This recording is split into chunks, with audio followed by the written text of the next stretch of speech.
हम बड़ा गर्व से कहते हैं कि भारत दुनिया का सबसे बड़ा लोकतंत्र है। लोकतंत्र मतलब जहां सभी अपनी बात बिना डरे कह सकते हैं। यह संविधान से मिला हुआ अधिकार है हम सबको। लेकिन क्या वाकई ऐसा है? यह सवाल आज हमें इसलिए पूछना पड़ रहा है क्योंकि कर्नाटक के दक्षिण कन्नड़ जिले में बीजेपी के 32 वर्ष के एक युवा नेता प्रवीण नेट्टार की मंगलवार को खुलेआम हत्या कर दी गई। प्रवीण भाजपा के युवा मोर्चा के जिला सचिव थे और प्रवीण ने 29 जून को राजस्थान में मारे गए कन्हैया लाल की हत्या के विरोध में सोशल मीडिया पर एक पोस्ट लिखी थी और 1 महीने के अंदर उन्हें यह दर्दनाक मौत दे दी गई। इस वारदात से सवाल खड़ा होता है कि हिंदुस्तान में किसी के समर्थन में हम और आप क्या सोशल मीडिया पर लिख भी नहीं सकते? हम जैसा महसूस करते हैं क्या हम लोगों को बता नहीं सकते? क्या भारत में नुपुर शर्मा और कन्हैया लाल का समर्थन करने वालों का हश्र अब यही होगा? यानी कोई भी व्यक्ति जो नुपुर शर्मा या कन्हैया लाल का समर्थन करेगा तो उसकी क्रूर हत्या कर दी जाएगी? अगर हां, तो हमारे देश में फिर लोकतंत्र कहां है? यह कैसा लोकतंत्र है जो अपने ही लोगों की रक्षा कर नहीं पा रहा है? यह कैसा लोकतंत्र है जिसमें लोग अपने विचार सोशल मीडिया पर अब खुलकर लिखने से डर रहे हैं? और इससे भी बड़ा सवाल पीएफआई नामक एक संस्था को लेकर है जिसके फुटप्रिंट इस हत्या पर भी दिखाई दे रहे हैं। चाहे नए नागरिकता कानून के खिलाफ दिल्ली के शाहीन बाग में विरोध प्रदर्शन हो या फिर जहांगीरपुरी की हिंसा हो, देश में बड़ी बड़ी हिंसक घटनाओं के पीछे अक्सर पॉपुलर फ्रंट ऑफ इंडिया का हाथ निकल ही आता है। कर्नाटक में जब हिजाब पर विवाद हुआ था तब भी पीएफआई पर ही मुस्लिम छात्राओं को भड़काने का आरोप लगा था। अब सवाल यह है कि आखिर हर हिंसा का पीएफआई से ही कनेक्शन क्यों निकलता है? इससे भी बड़ा सवाल यह है कि जब बार बार देश का माहौल बिगाड़ने के पीछे पीएफआई का नाम सामने आ रहा है तो फिर उस पर प्रतिबंध क्यों नहीं लगता? और कितने बेकसूर लोगों की हत्या के बाद पीएफआई पर प्रतिबंध लगाने का काम होगा? आखिर पीएफआई पर प्रतिबंध लगाने से सरकार को कौन रोक रहा है? सबसे पहले नुपुर शर्मा को जान से मारने की धमकियां मिली। फिर जिन लोगों ने नुपुर शर्मा के समर्थन में सोशल मीडिया पर लिखना शुरू किया, देश के कई राज्यों में उनकी हत्याएं शुरू हो गई। और अब बात इससे कहीं आगे जा रही है। अब तो नुपुर के समर्थन में पोस्ट लिखने वाले राजस्थान के कन्हैया लाल की हत्या पर सवाल उठाना भी जानलेवा बन चुका है और यह बहुत ही डराने वाली बात है।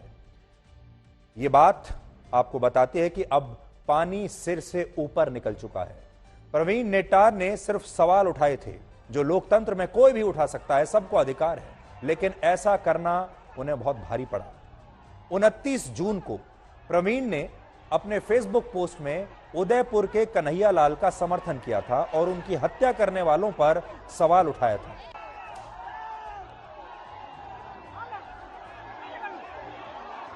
धर्मनिरपेक्षता के नाम पर अहिंसा का नाटक करने वालों से पूछा था कि वो कन्हैया लाल की हत्या के बाद भी चुप क्यों हैं।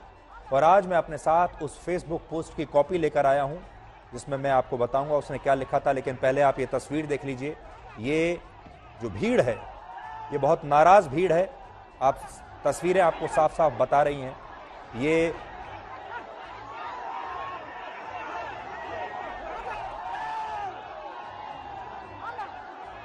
बीजेपी के युवा कार्यकर्ता हैं और ये इतने नाराज थे, इतने आक्रोशित थे कि इन्होंने अपने ही सांसद की गाड़ी को घेर लिया। और घेरने के बाद आप देखिए इस गाड़ी को वो किस तरह से उठाने के लिए तैयार है।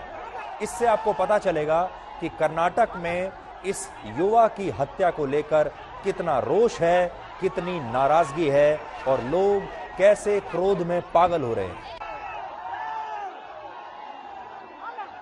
अब देखिए, मैं प्रवीण नेट्टार का जो फेसबुक पोस्ट है उसकी एक कॉपी आज अपने साथ लेकर आया हूं। वही प्रवीण नेट्टार जिसकी शव यात्रा इस समय आप अपनी स्क्रीन पर देख रहे हैं। ये प्रवीण की शव यात्रा है। कितने लोग वहां पर पहुंचे हैं, इससे आपको जनता का मूड पता चलेगा कि वहां पर लोग कितने नाराज हैं और जनता की जो भावनाएं हैं वो क्या हैं। ये तस्वीरें अपने आप सब कुछ बयां कर रही हैं। ये सारे लोग लोकतंत्र में रहते हैं, इसी देश के नागरिक हैं, लेकिन नाराज हैं।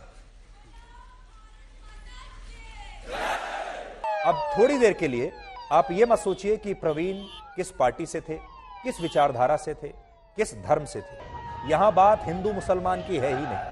बहुत सारे लोग कहते हैं कि हिंदू मुसलमान बहुत हो रहा है। हिंदू मुसलमान की बात नहीं है, बात है इंसान की, क्योंकि प्रवीण एक इंसान थे सबसे पहले। दूसरी बात, इसी देश के नागरिक थे, वैसे ही नागरिक थे जैसे आप और हम हैं, जैसे कोई व्यक्ति है। इसलिए उनका इस तरह से मारे जाना बहुत दुखद है। उन्होंने 29 जून को फेसबुक पर जो लिखा है वो कहते हैं, terrible सेक्युलरिस्ट्स who have always made the drama of non-violence as their life, ये लिखते हैं वो। फिर लिखते हैं, just because they supported the national thinking, today a poor tailor was openly slaughtered and made a video। Kanhaiya Lal के समर्थन में वो कह रहे हैं कि एक बेचारा गरीब टेलर था और उसकी हत्या कर दी गई और फिर उसका वीडियो भी बनाया गया।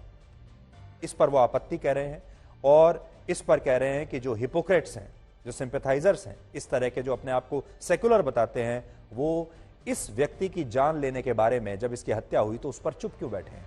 अब आप सोचिए, प्रवीण ने अपनी इस पोस्ट में क्या गलत कह दिया।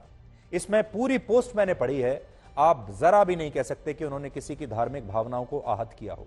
एक जगह भी उन्होंने किसी धर्म का नाम नहीं लिखा, एक जगह भी उन्होंने किसी धर्म के बारे में कोई आपत्तिजनक बात नहीं लिखी।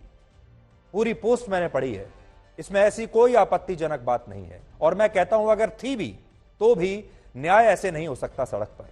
न्याय के लिए अदालत जाना पड़ेगा। न्याय के लिए हमारे देश में कानून व्यवस्था है, हमारे देश में पुलिस है, हमारे देश में अदालतें हैं। ये वो देश है जहां अजमल कसाब को भी न्याय दिया गया था। अजमल कसाब को भी सड़क पर नहीं मारा गया, अजमल कसाब भी सुप्रीम कोर्ट तक गया था और अजमल कसाब को हमारी न्याय प्रणाली में जितने भी विकल्प थे सारे उसके लिए खुले थे। तो जब हम अजमल कसाब के लिए अपनी सुप्रीम कोर्ट तक खोल सकते हैं, जब उसे आखिर तक न्याय देने की बात हो सकती है, तो फिर क्या प्रवीण को न्याय नहीं मिलना चाहिए। इस पोस्ट में लिखा है कि राष्ट्रवादी विचारधारा का समर्थन करने पर कन्हैया लाल की खुलेआम हत्या हुई। उनकी हत्या का वीडियो भी बना लिया।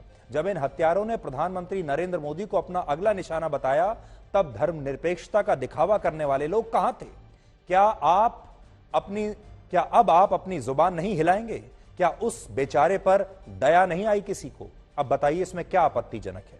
इस फेसबुक पोस्ट को पढ़कर यह समझ में आता है कि प्रवीण नेटार कन्हैया लाल की हत्या से बहुत दुखी थे और नाराज थे और वो धर्मनिरपेक्षता का ड्रामा करने वालों से सवाल पूछ रहे थे, उन्हें आईना दिखा रहे थे। लेकिन इस फेसबुक पोस्ट की वजह से उन्हें भी कन्हैया लाल की तरह अपनी जान गंवानी पड़ी। इसलिए चेतावनी आप सबके लिए यह है कि अगर आप सही बात भी अगर लिख रहे हैं और वो बात कुछ गलत लोगों को नापसंद हो रही है, तो आपकी जान भी कभी भी जा सकती है।